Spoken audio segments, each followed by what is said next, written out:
In the heart of the emerald green forest, a meadow of sunshine yellow dandelions stretched out. Bugs Bunny munched a carrot peacefully, while Daffy Duck practiced his golf swing, sending tufts of grass flying. Bugs' carrot hit something strange. It wasn't a rock, it was a slime green soda bottle. Then he saw more, a crimson red chip bag, a plastic blue wrapper. The forest was littered with trash. Sufferin' succotash. We've been invaded, Daffy declared, puffing out his chest. This calls for a hero, namely me. He saw the trash not as pollution, but as an army to be conquered. Daffy found a large, tangled mess of plastic and vines. Aha, the monster's nest. He attacked it with a stick, only to get completely tangled himself, becoming a waddling, squawking ball of purple and green plastic.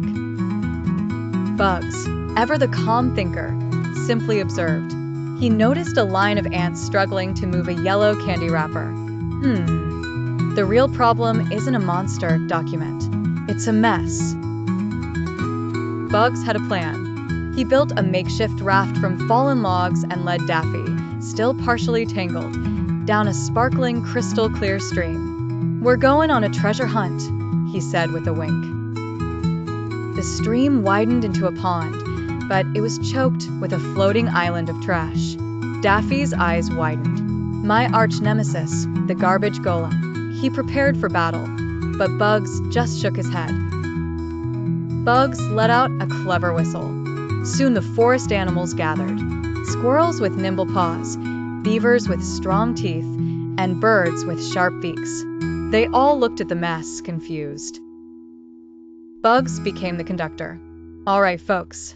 Blue plastic here, green glass there. Let's make this forest sparkle. The animals got to work, creating a bustling, organized system. Seeing the efficiency, Daffy appointed himself foreman. No, no, no.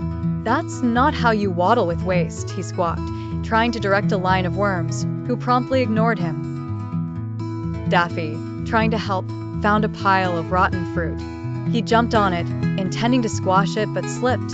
The pressure launched him and a giant blob of brown and orange compost into the air, which landed perfectly in a compost bin. They found an old, rusty red barrel. Daffy saw a death trap. Bugs saw a planter. With Daffy's help, mostly by accident, they filled it with soil and planted beautiful violet and magenta flowers inside.